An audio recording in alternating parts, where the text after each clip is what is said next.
yung presensya, and salamat po na meron kami time na makapag-unipon at matuto sa inyong salita. Panginoon, thank you for your anointing, Pastor Marie, to teach the word, and for all of us to listen and receive revelation knowledge, Father God. Give you thanks for everyone, oh Father God, listening even on Facebook Live. Praise you, Father, in Jesus' name. Amen. Amen. Praise the Lord. Praise God. So, kumusta po ang bawat isa? Bless na bless. Mga giniginaw? Malamig. Mga giniginaw? Matatamad maglumabas. Lahat giniginaw?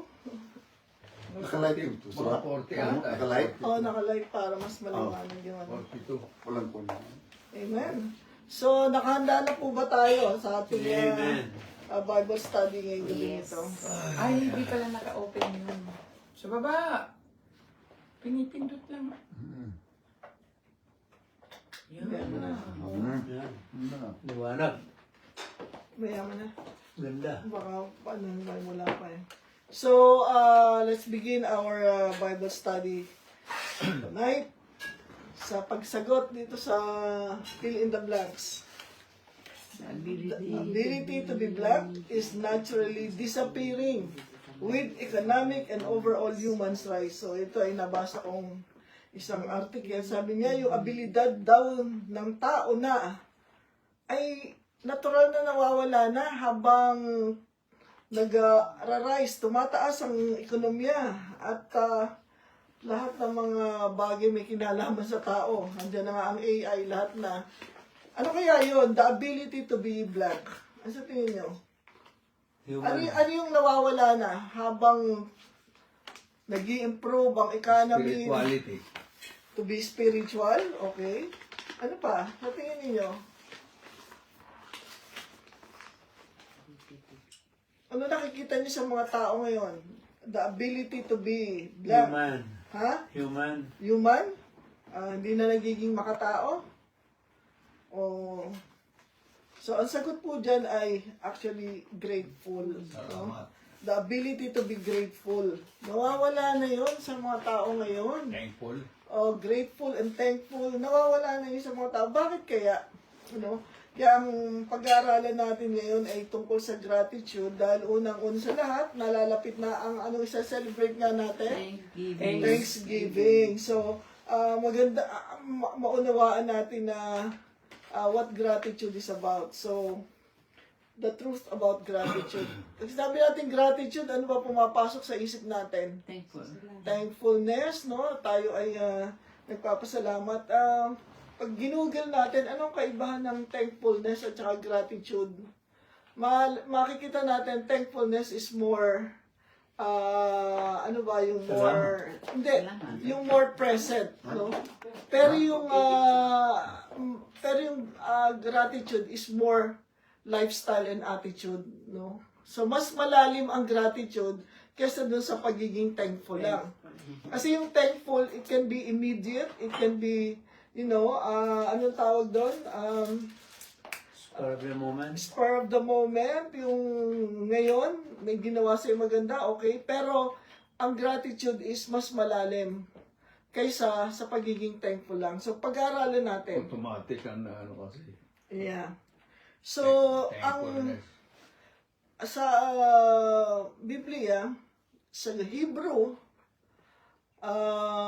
ang ibig sabihin ng gratitude is recognizing the good.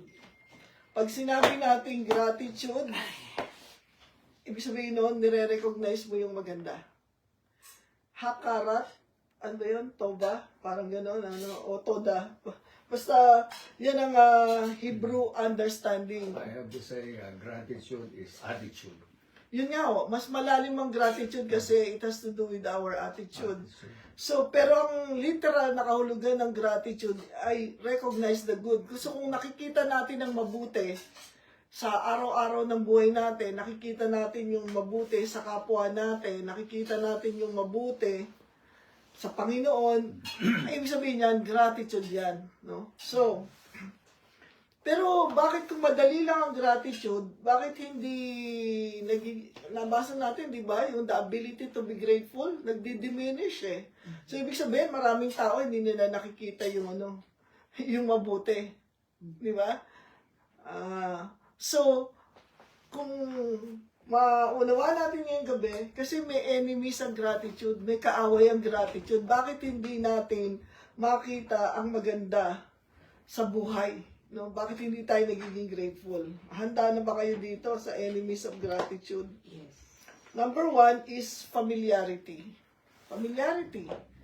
Ano ba yung familiarity? Familiarity is close acquaintance with or knowledge of something. Content.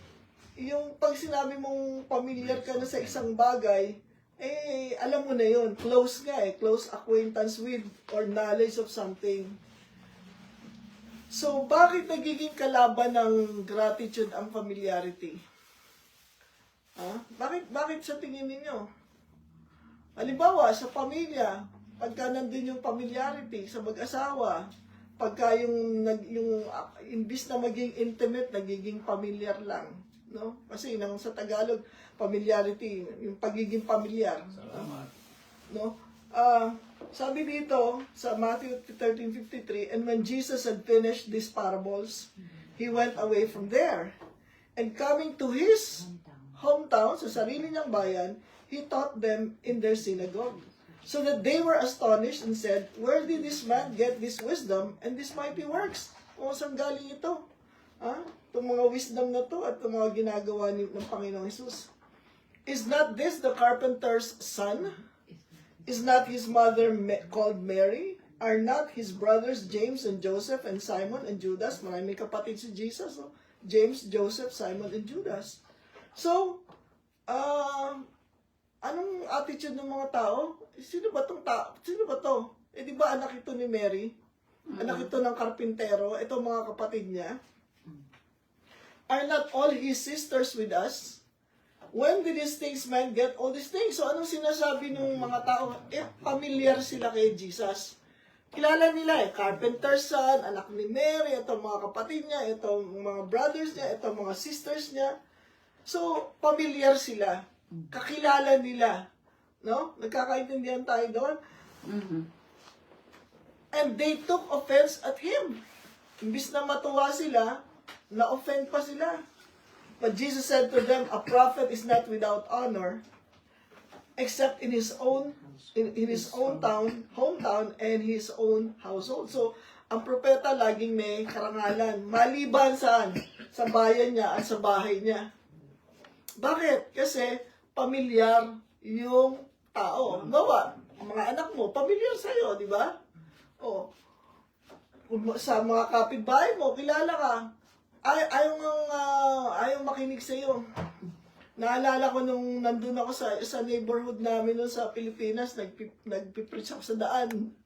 Pero kaming pipreach, lapitan ako, sabi, alam mo, hindi ka dapat nagsasalita kasi kilala na ng tao rito si Kristo.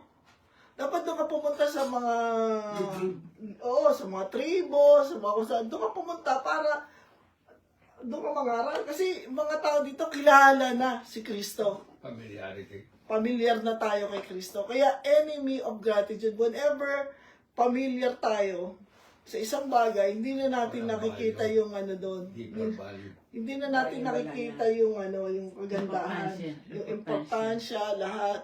Di ba? Kaya di ba, sabihin natin yung mga nanay na nagrereklamo sa mga kasama niya sa bahay, sabi niya, ano ba kayo? Ang akala niyo sa akin, ano ba ako dito? Katulong ba ako dito? Tingin niyo sa akin, katulong ako rito? Malalaman natin kung bakit gano'n. And he did not do many mighty works there because of their unbelief. So, ganyan din tayo. Pag familiar tayo, hindi natin nakikita yung mga gustong gawin ng Panginoon sa atin at yung mga ginagawa na niya.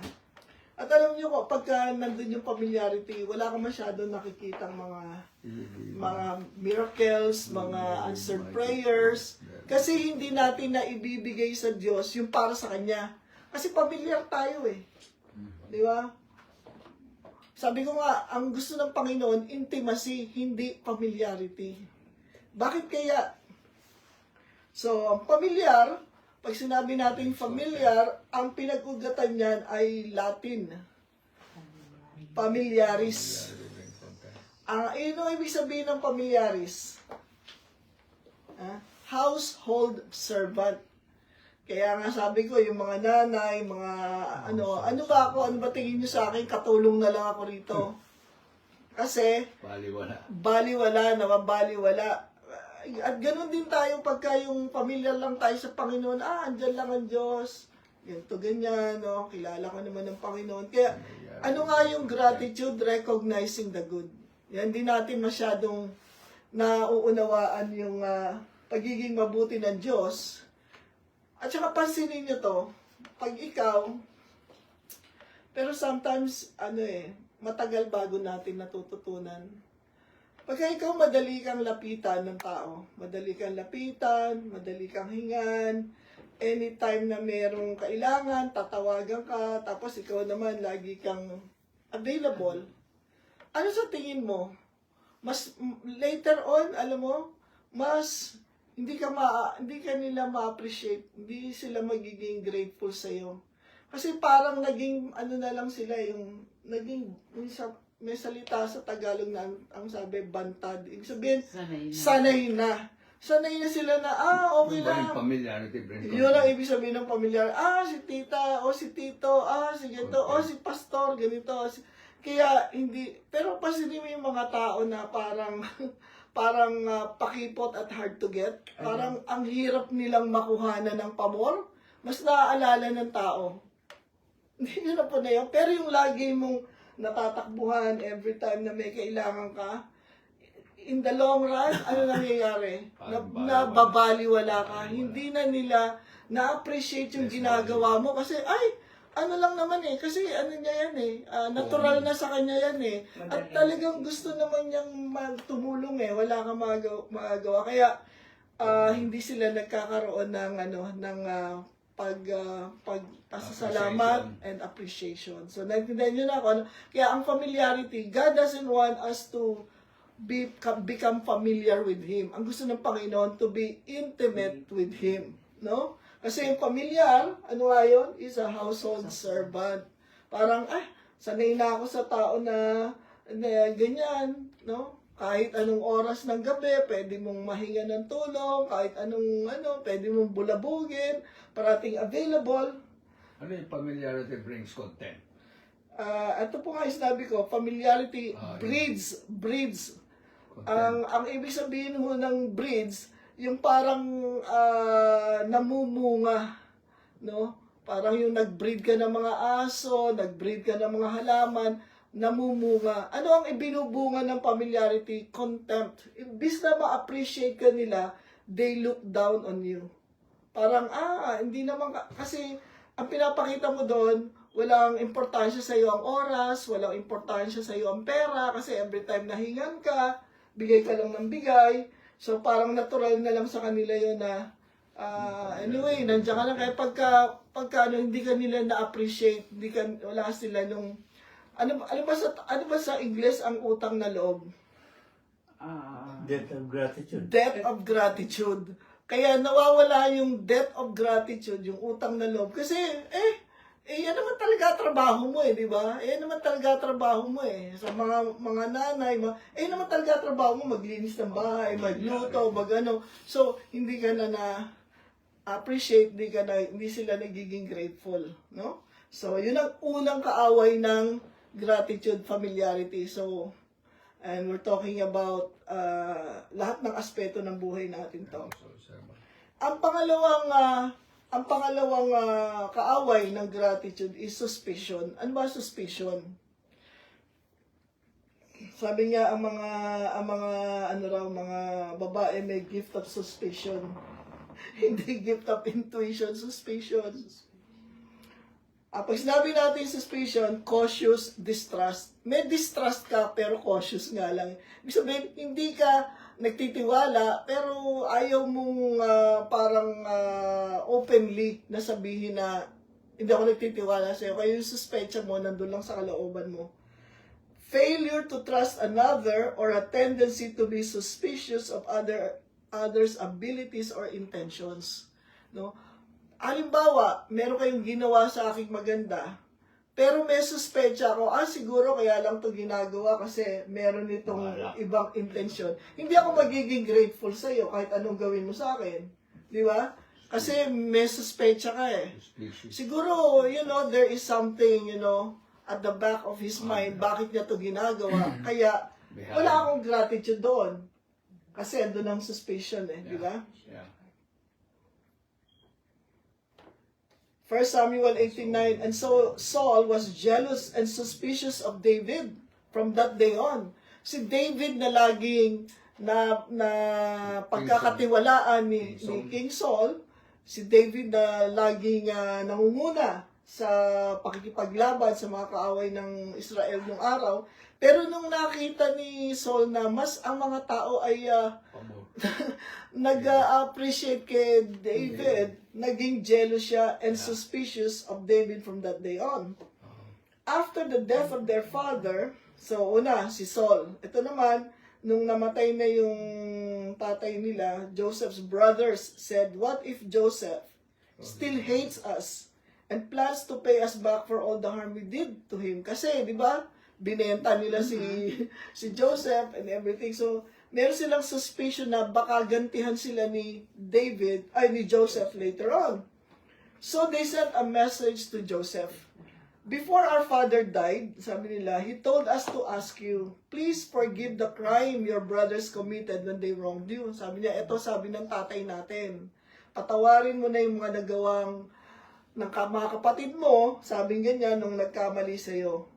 "Please forgive us the wrong that we have, the servants of your father's God, have done."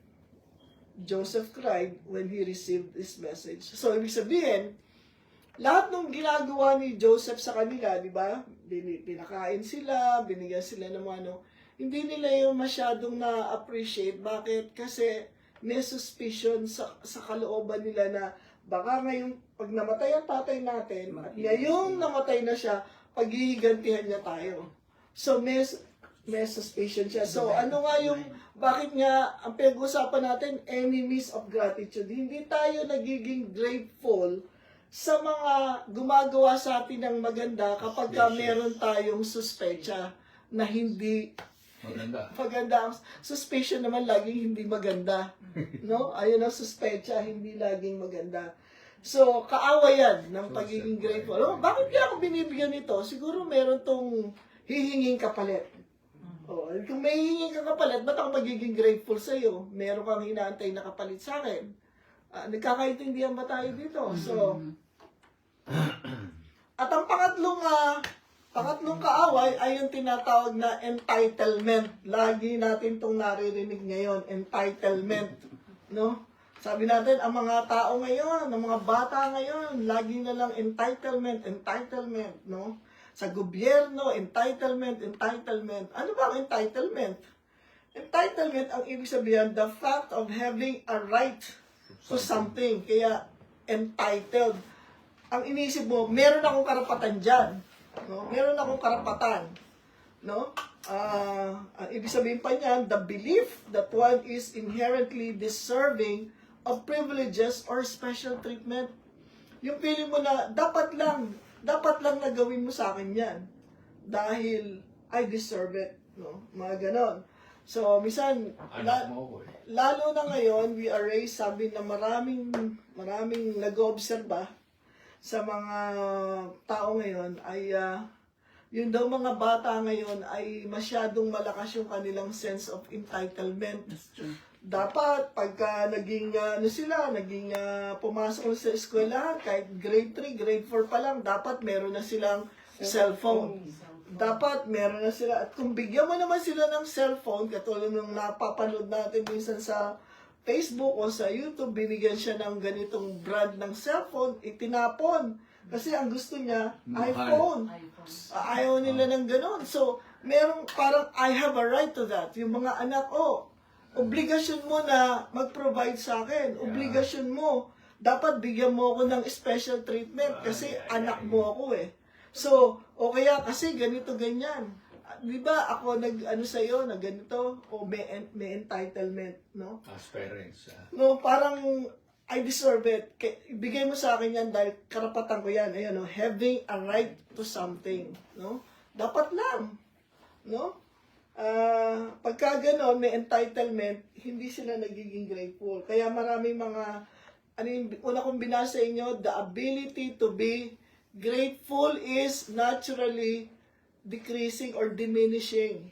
Habang tumataas ang progreso ng tao, bumababa naman yung pagiging grateful ng mga tao, no? So, makikita natin ito. Example ng entitlement, ito, si Naaman. 2 Kings 5:9. So, Naaman went with his horses and chariot. Ano raw? Dumating siya na may kasama siyang chariot and horses. Bakit? Ano ba si Naaman? Ano ba siya? Ha? Ano? General ng Ha? Syrian Army. army. Okay. So, sabi niya, siyempre, pag dumating ka na meron kang chariot and horses, big time ka, di ba? Tama ba yun? Kumbaga ngayon, nakadumating ka dun na naka Rolls Royce ka, naka Mercedes Benz ka, you are somebody, no? Meron kang sinasabi. And stopped at the entrance of Elisha's house. Kasi ano ba siya? May katungkulan siya sa militar, pero meron siyang sakit. Meron siyang leprosy. May ketong siya. No? Elisha sent a servant out to tell him to go and wash himself 7 times in the Jordan River and he would be completely cured of his disease. Anong ginawa niya? Pumunta siya kay Elisha dahil sabi nung servant niya, etong si Elisha ay propeta ng Diyos. No? Pwede kanyang mapagaling. Kaya siya nagpunta ron. Pero ginawa ni Elisha, imbis na siya ang lumabas, anong ginawa niya? Pinadala niya lang yung kanyang servant. Nagkakaintindihan ba tayo sa istorya? Pinadala niya lang yung servant niya. Nutusan niya yung servant niya, si Gehazi. Sabi niya, Gehazi, lumabas ka doon. Sabihin mo doon sa tao na yon, maghugas siya doon sa Jordan River ng 7 beses. At siya ay gagaling. No? Anong ginawa ni Naaman? Si Naaman left in a rage. Umalis siya ng galit. Bakit? I thought, sabi niya, he would at least come out to me. Pray to the Lord his God, wave his hand over the diseased spot, and cure me. Bakit? Kasi may sinasabi siyang tao, di ba? Mataas siyang tao. General siya ng military ng Syria. Sabi niya, dapat man lang lumabas siya. Di ba? Dapat man lang hinarap niya ako. Hindi niya hinarap si Naaman. Pinapunta niya na yung katulong niya. Di ba maiinsulto ka nun? Nandiyan ba kayo? 19 year istorya. Di ba maiinsulto ka nun? Dapat man lang labasin mo. O halimbawa ako pumunta ako sa bahay ni Agnes, tapos hindi man lang siya lumabas. Kung meron siya ibibigay sa akin, nilusot lang dun sa pinto. Di syempre, pambira naman, oh. Bakit naman ganun? Ba't naman ganun ang trato sa akin? Di ba? Pero yun ang feeling niya, kaya galit na galit siya. Kasi yung mga ibang tao, pag nakita siya, sasaluduhan siya eh. Pag nakita siya, ibibigay yung paggalang na dapat sa kanya. Ikaw, propeta ka ng Diyos. Sabi ng servant ko, propeta ka ng Diyos. Dapat man lang lumabas ka, pinagdasal mo ko, o kaya man lang kinawayan mo yung katawan ko ng mesa kayo, kaya magaling ka na ngayon, di ba? Pero hindi yung ginawa eh. Kaya galit na galit siya. So, yun ang example natin. Bakit? Kasi ang feeling ni Naaman, entitled ako. Kaya nagpasalamat ba siya kay Elisha? Hindi siya nagpasalamat. Di mo ako nilabas eh. Ba't ang papasalamat sa'yo? Hindi siya gumaling. Hindi pa siya gumaling nung oras na. Hindi pa siya naglulublob sa Jordan River eh. Nung sumunod siya, tsaka siya gumaling. Kaya sabi nung nakauwi na siya sa sabi ng niya, ano naman ang sabi ng servant niya, yung Jewish servant niya. Ano naman ang mawawala sa iyo kung susundin mo yung sinabi sa iyo ng propeta? O di gano'n, di ba? O 2 Thessalonians 3:10 si Paul. While we were with you, We used to tell you, whoever refuses to work is not allowed to eat. So, sabi ni Paul, yung ayaw magtrabaho, huwag pakainin. No? Siyempre, pag sinabi mo yan sa mga anak mo, tayo mga Pilipino, masasabi mo ba yan, ikaw wala kang trabaho, hindi kita pakakainin. Hindi natin yan magagawa. So, totoo lang, bilang mga Pilipino, hindi natin yan magawa, hindi natin na masasabi sa mga anak natin, kapatid natin, hindi kayo katrabaho kayo kakain. Yan, yan eh. Hindi natin masabi, kaya hindi tayo makasunod dito sa area na to. Kaya maraming ayaw magtrabaho sa atin. We say this, sabi ni Paul, we say this because we hear that there are some people among you who live, who live? Lazy lives, yung nabubuhay sa katamaran, and who do nothing except meddle in other people's business. Kaya maraming marites. Kasi walang ginagawa, lazy lives. So, kwentuhan ng kwentuhan, tambay-tambay, sarap buhay, di ba? Laging ganun-ganun. Kaya hindi natin sila masyadong... Kayo mga nagtatrabaho naman, nagtatrabaho ng papakahirap, sabi nung mga narinig ko si Pastor Ed Lapis one time, sabi, isa nagtatrabaho, 10 ang kumakain sa loob ng bahay, di ba?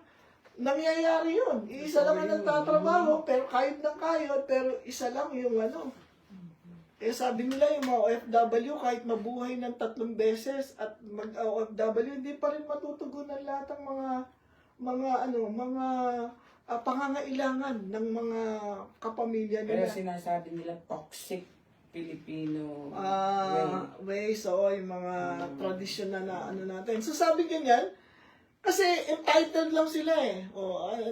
Kaya pa magtrabaho, ayaw na magtrabaho. Kasi entitled ako eh. No? May karapatan ako sa iyo. Pinalagaan nga kita eh. Nung bata ka, pinag-aral kita. Ako naman ngayon, gano'n ang asikasuhin mo. Which is, siyempre, case to case, makikita mo kung kailangan maintindihan natin yung tunay na sitwasyon. Hindi ko sinasabing, dapat wag ka nang tumulong, huwag pakainin yung mga kasama mo sa bahay. Pero alam mo naman kung sino lang yung mga nakatunganga doon, na malakas pero ay magtrabaho, di ba? In the name of the Lord Jesus Christ, we command these people and warn them to lead orderly lives and work to earn their own living. Sabi, ayusin mo yung buhay mo, lead orderly lives, at magtrabaho upang kumita. Kasi, huwag tayong magkaroon ng feeling na entitled tayo. Tama ba yun? No? Huwag tayong magkaroon ng kaisipan na entitled ako kasi ganito, ganyan. No? May karapatan ako, ganyan. Alam natin na hindi maganda ibubunga nun sa atin. So, ano daw ang sabi? Gratitude begins when sense of entitlement ends. No? Mga anak, walang minsan gratitude sa magulang kasi nga feeling entitled. Pero pag natapos yan, nawala yung sense of entitlement, tsaka ka lang magiging grateful. No? Otherwise, kaya minsan sabi ng mga magulang, bakit kaya ganito tong anak ko? Bakit kaya ganito tong anak ko? Hindi man lamang nagpapakita ng gratitude, ng pasalamat, no? Samantalang mga bata pa lang, sabihin natin, what's the magic word? Please, thank you. Excuse me. Tinuturuan natin yung mga bata. Pero habang lumalaki, nawawala yun, napapalitan ng entitlement. No? Dapat ituro natin sa mga bata na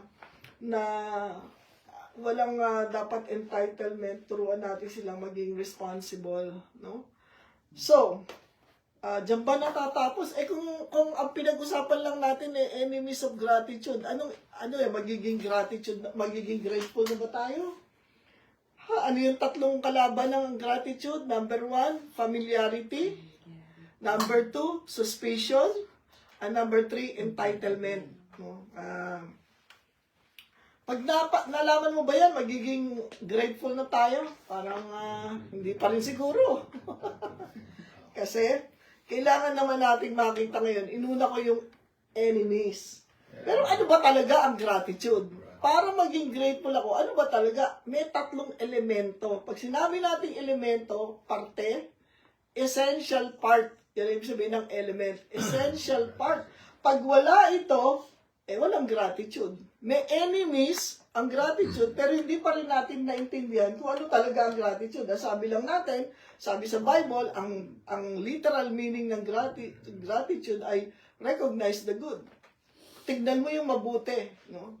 Hanapin mo yung mabuti. Yun na ang pagiging grateful. So, 3 elements of gratitude. Number 1, see the good in all your situations. Diba? Recognize the good nga eh. So, para ma-develop yung attitude of gratitude sa atin, kailangan matuto tayong makita yung mabuti sa lahat ng sitwasyon sa buhay natin.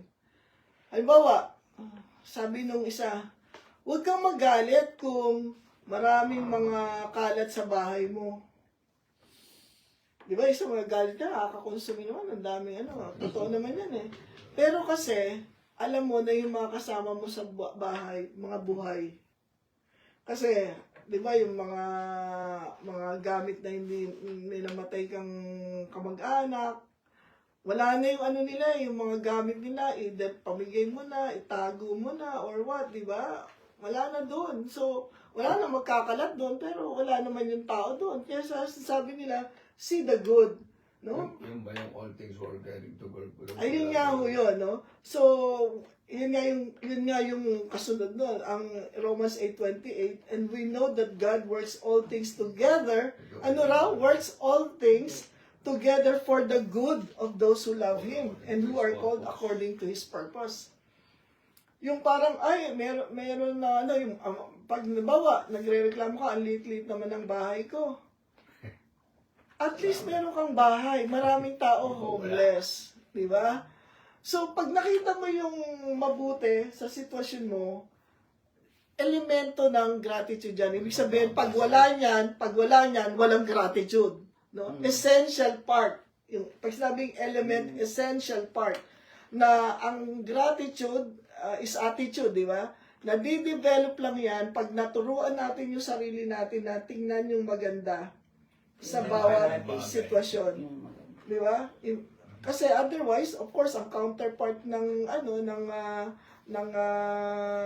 gratitude o opposite niyan is complaining. Imbis na nagiging tayo. Ungratefulness. Ungratefulness or complaints, no? So, kailangan makita natin yung maganda. Kahit na nangyayari, at least, sabi mo, at least meron kang ulam, kahit na yan, at least meron kang kinakain, no? Buhay ka, no? Sabi ni isa, galit na galit siya. Bakit ganun? Hindi man lang ako makabili ng bagong sapatos. Ito sapatos ko, pudpud na. Hanggang ngayon, parang ginagamit ko. Reklamo siya ng reklamo. Tapos yun nga, nakita niya yung isang tao na walang paa. Sabi niya, mas buti pa yung meron kang lumang sapatos kaysa wala kang paa. Di ba? Pag nakita mo na kasi yung good, doon pa lang nagkakaroon ng gratitude. No? So, yun ang ibig sabihin na makita mo yung mabuti. No? Marami tayong sitwasyon yan. Alam ko na pagka you look back, buti na lang, nakita ko yung... Pangalawa, seek the source of goodness. Sino ba ang source ng goodness? Kasi, di ba kanina sabi natin, ang isang rason, isang enemy ng gratitude is familiarity. Familiarity kasi hindi mo na nakikita ang kamay ng Diyos eh. Parang andyan naman talaga ang Diyos eh. Ang Diyos naman, okay, andyan naman talaga kayo eh, para gawin yan para sa akin. Kaya nga kayo nandyan eh, di ba? Kaya nga kayo nandyan. Ano nga yung familiar, parang servant, no? Household servant, no? Kaya ka nga nandyan eh. Para gawin mo yan eh. Di ba?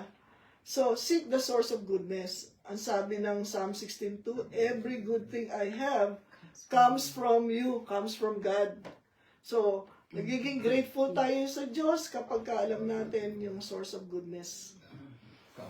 Alam mo ba ang bawa yung mga tatay na good provider, lagi silang pinagpapasalamatan ng mga anak nila, di ba? Yung mga tatay na hindi uuwi kung walang Hindi ko walang dalang kinita. Kahit na abutin ng gabi, magpapakapagod, no, para lamang kasi maipakita yung pagmamahal sa pamilya dahil sa kabutihan na ginagawa nila, no. May isang ginawa ito yung nangyari sa ibang bansa. Ang ginawa ng teacher, binidyo niya yung mga binidyo niya yung mga trabaho ng mga magulang ng mga estudyante niya. Kunyari, meron siyang 20 estudyante. Talagang pinuntahan niya yung kung anong trabaho ng mga ano lang sila, nasa public school o magulang. Tapos, binidyohan niya yung mga kargador na ang tatay nila, kargador, ang pasan-pasan siguro mga 5 sakong bigas, dala-dala dito, yung mga paghihirap nila, ay yung mga estudyante, nag-iyakan. Nakita nila, ganito pala ang ginagawa ng magulang ko, yung mga naglalaban ng mga nanay nila, ang tatas ng mga nilalaban. Kasi nakita nila, yung source of goodness, kasi hindi nila makita, kala lang nila pamilyaan, trabaho ng nanay nila, trabaho ng tatay mo na pakainin ka, pero yung nakikita nila yung mga magulang nila na puro mga manual labor ang mga ginagawa. Nag-iiyak yung mga estudyante kasi for the first time na-realize nila kung gaano sila kapalad na meron silang mga magulang na nagpapakahirap para sa kanila. By the sweat of your brow, you will provide for your children. Provide for yourself. Lahat ng bagay. One of the punishments, kay Adan, di ba? By the sweat of your brow, you will provide for your children. You will work. Oo. Yeah. Siyempre, kasi wala na sila sa garden eh. Sa garden, pipik lang sila ng pagkain eh. Ngayon, labas na sila ng garden. Sila na ngayon ang ano sa sarili nila, magpo-provide. So, every good thing I have comes from you. So, this is a good thing to say to the Lord, no? Every good thing comes from you, Lord. Talaga naman galing sa Panginoon eh. Di ba yung all good and perfect thing come from above? Oh, yes. Oh, yes. Isa rin yan sa mga verse natin. Oh. Number 3, show appreciation to God and to people. Amen. Ano ibig sabihin? Ano ba ibig sabihin ng show? Ano ibig sabihin ng show? Ipakita mo. Huwag mong kimkimin. Pagka yung gratitude mo, ipakita mo. No? Show appreciation to God and to people. Psalm 105 verse 1, oh, give thanks to the Lord. Ano daw? Give thanks. Call upon His name. Make known His deeds. Make known His deeds. Mag-testify ka, mag-share ka among the people and sing to Him, sing songs to Him. So, hindi ka lang ba sabing sa isip mo, kunyari, sabi ko kay Sister Mila, sa isip ko, Sister Mila, thank you. Sa isip ko, paano niya malalaman yon? Kailangan sabihin ko sa kanya. Diba? Oh, thank you po, salamat po, ganyan-ganyan. No? Kaya, and then, kung ano man ang ginawa ng Panginoon sa atin, then we tell people about it. No? Kaya nga tayo nagtetestify. At saka sabi dito, sing to Him.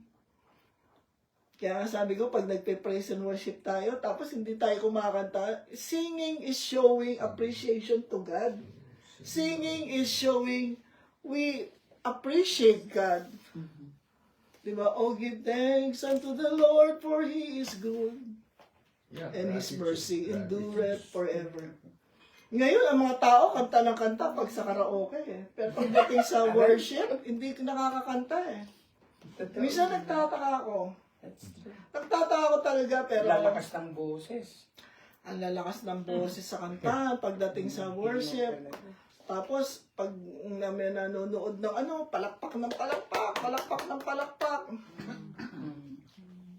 Diba? Sa lang, mga party. Bawat tumayo sila, Sister Amy, Brother Mandy, hindi pa ka nagsisimula, papalakpak na yung tao.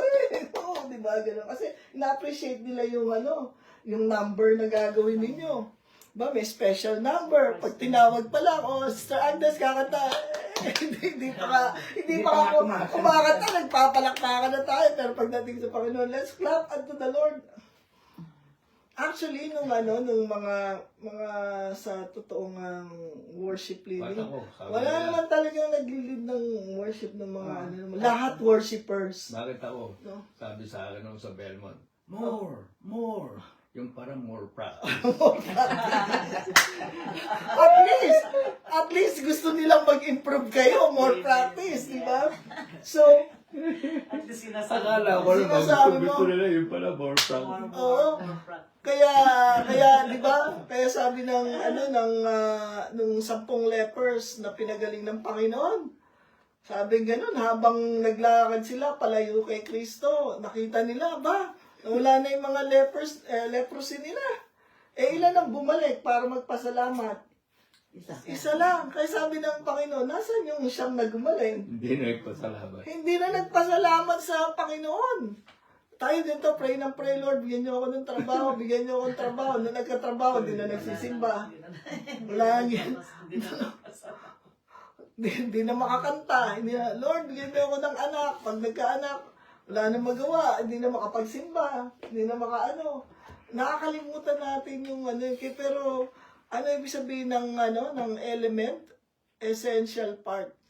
Gratitude, essential yan. Pag wala kang showing appreciation, giving thanks, calling upon His name, making known His deeds, sing unto Him, hindi natin na ipapakita ang appreciation, ang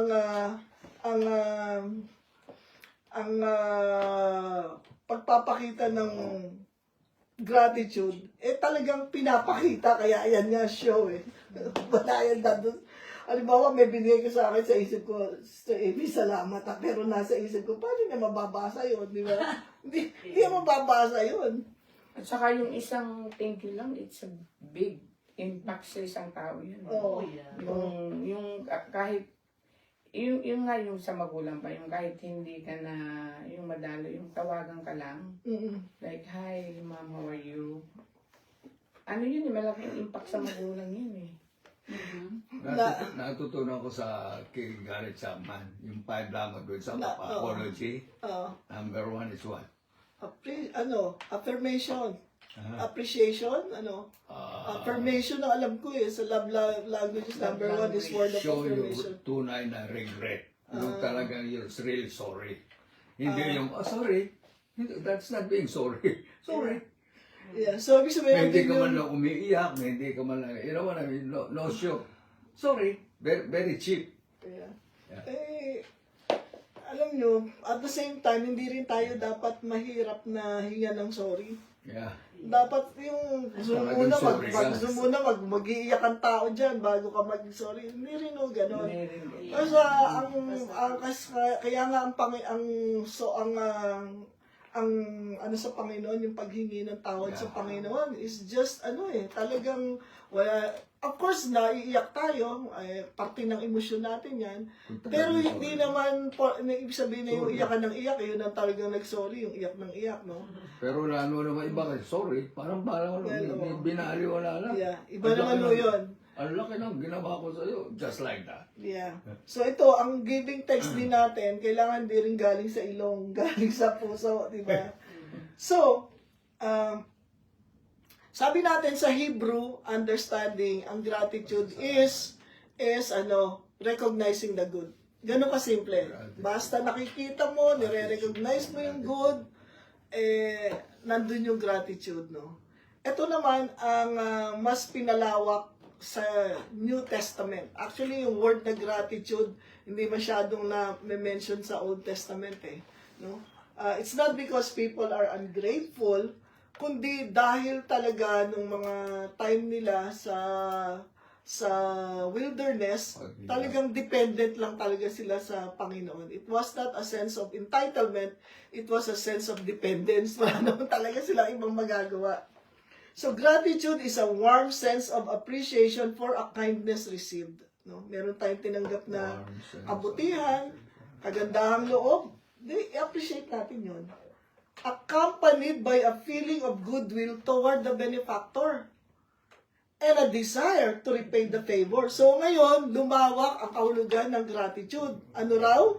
Meron kang appreciation doon sa ginawa sa iyong maganda. Pangalawa, dapat magkaroon ka ng feeling of goodwill toward the benefactor. Magkaroon ka ng, ang goodwill is actually love, goodwill is good intention. And number 3, desire to repay the favor. Meron kang desire na hindi lang ikaw later on gusto mo rin makapagbigay ng pabor, hindi man sa tao na nagbigay sa iyo direkta, although maganda yun, pero yung magawa mo rin sa iba, yung ginawa sa iyo. Amen. No? Kaya kung meron kang parating tinatanggap sa Panginoon, pero hindi ka naman bukas palad sa kapwa mo, hindi ka magbigay sa ibang tao, ano yun? No, hindi pwedeng sabihin natin nagiging grateful tayo, tapos masyado tayong ganito. Hindi, pagka grateful ka, mapagbigay ka. No? Kaya naman lalong dumadami ang pagpapala sa iyo kasi natututo kang magbigay. And that's the best part, no? So ulit, warm sense of appreciation for a kindness received, accompanied by a feeling of goodwill. Kasi, alam mo, ano yung opposite ng feeling of goodwill? Yung pinag-aralan natin kanina, suspicion. O kaya lang naman siguro itong ginawa sa akin kasi merong inaantay din sa akin. O kaya, kasi may ganito, ganyan. May atraso kasi sa akin. Marami kang iniisip na pangit. And a desire to repay the favor.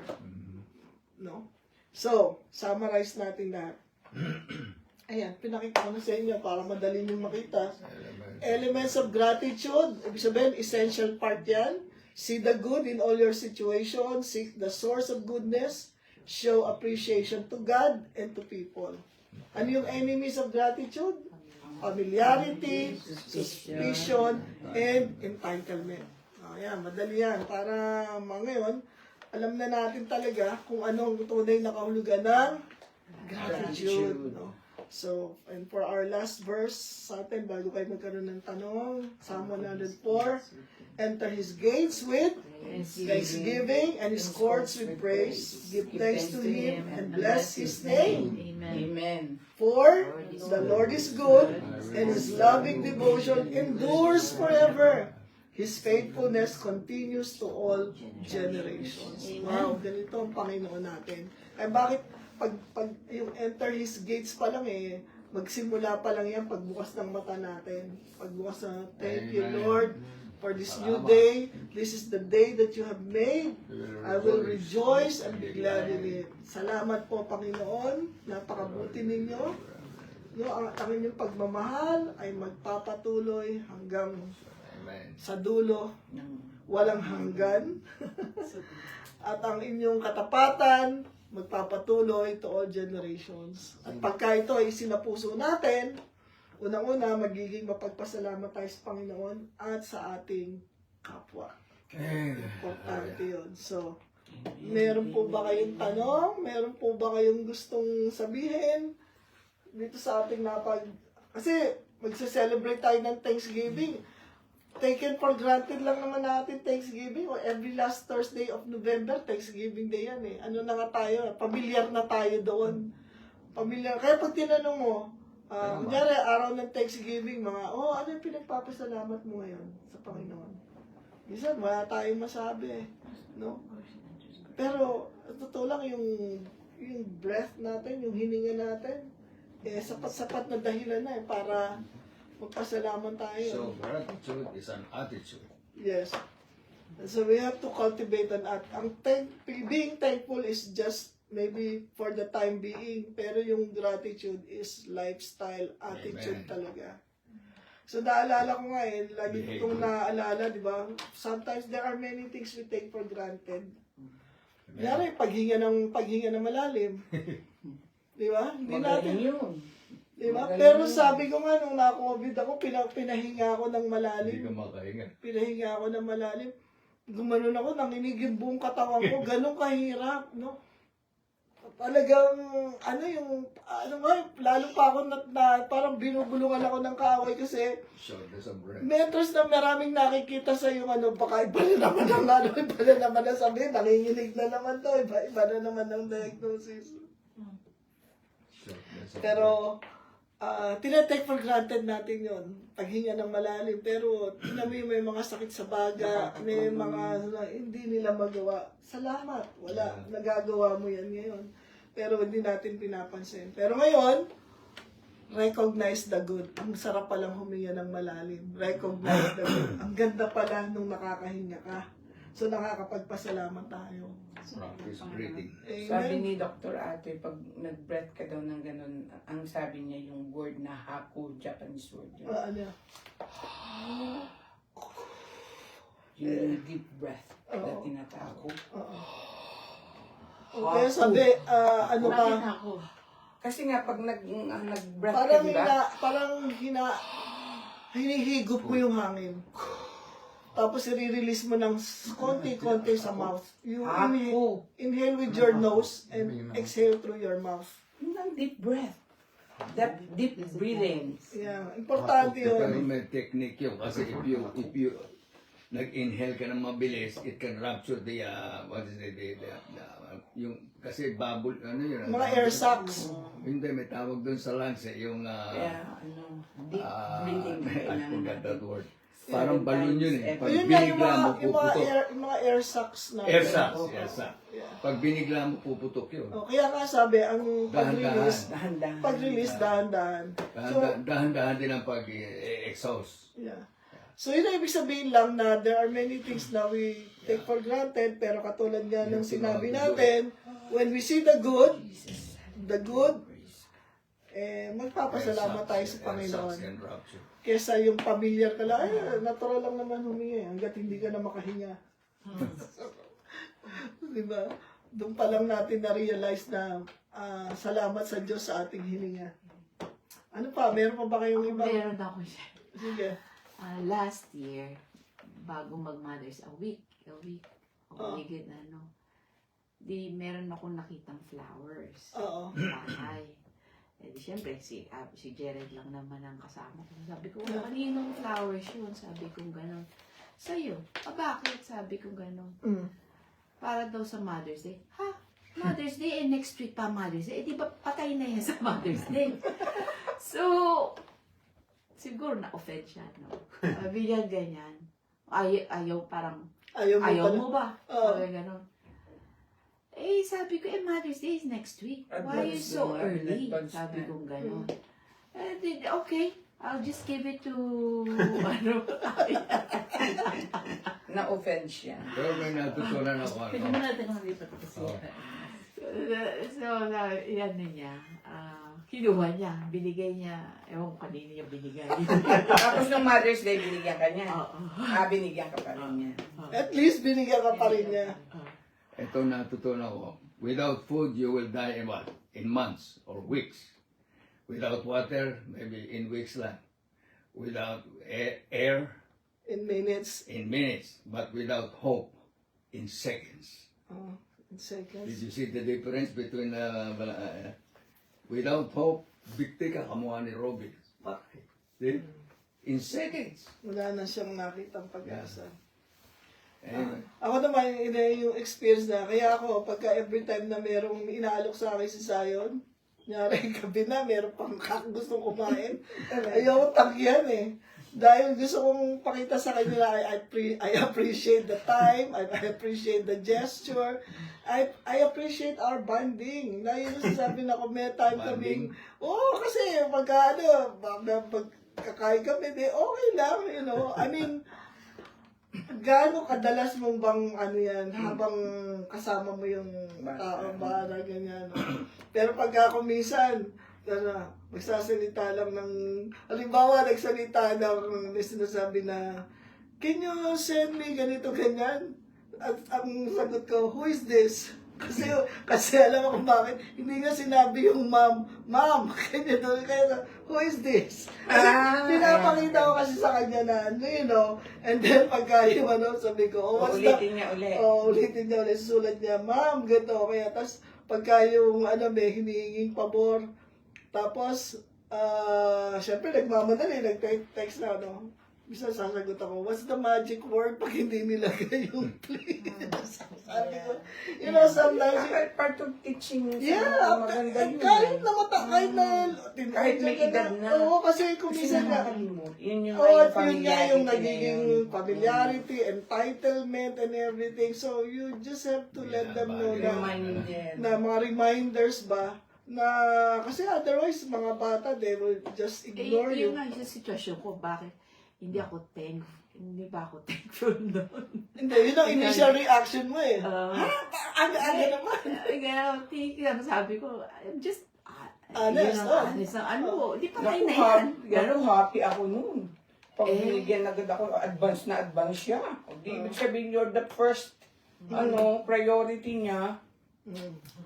Kaya nga eh. Hindi ko nakita yung gano'n eh. Kasi ikaw una, imagine Pero mo one week, kinento ka na.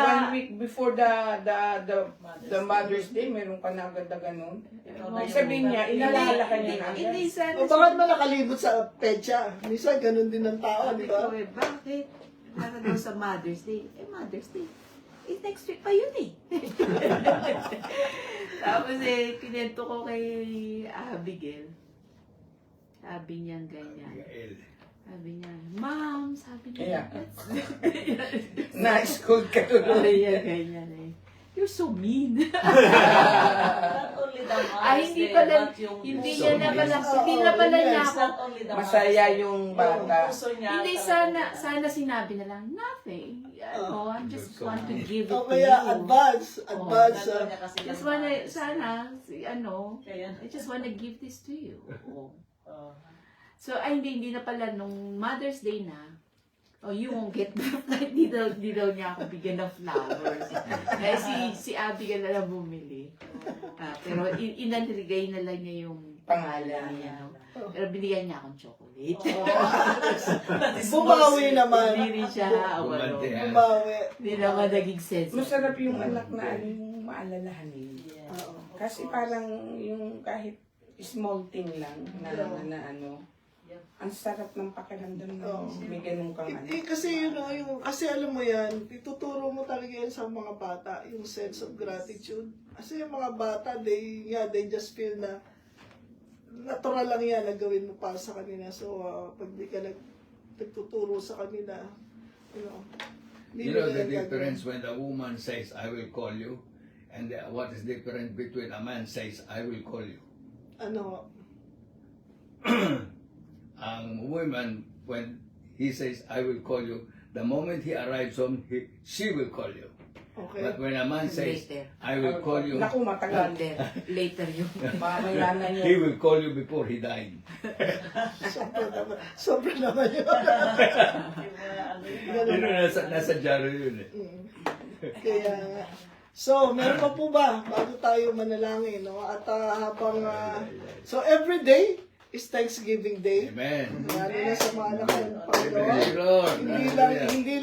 Hindi lang every last Thursday of the kundi of November, kundi every day is Thanksgiving. Thanksgiving And Day. in every situation, we give thanks unto the Lord. Amen? So, sige po, manalangin tayo. Father God, Lord, maraming pong salamat sa inyong mga salita ngayong gabi nito at pag-remind sa amin, Lord, na kayo ang source ng lahat ng mabuti sa aming buhay at kinikilala namin, Lord, ang inyong kabutihan, ang mga magaganda ninyong ginagawa sa aming buhay. Salamat po. We thank you, Lord, for our families. We thank you for our jobs. We thank you for our friends, Lord God. Maraming pong salamat sa biyaya ninyo sa amin. Salamat po sa aming kalusugan. Thank you for giving us good health, O God. Thank you for showering us with so many favors, O God, every day of our life.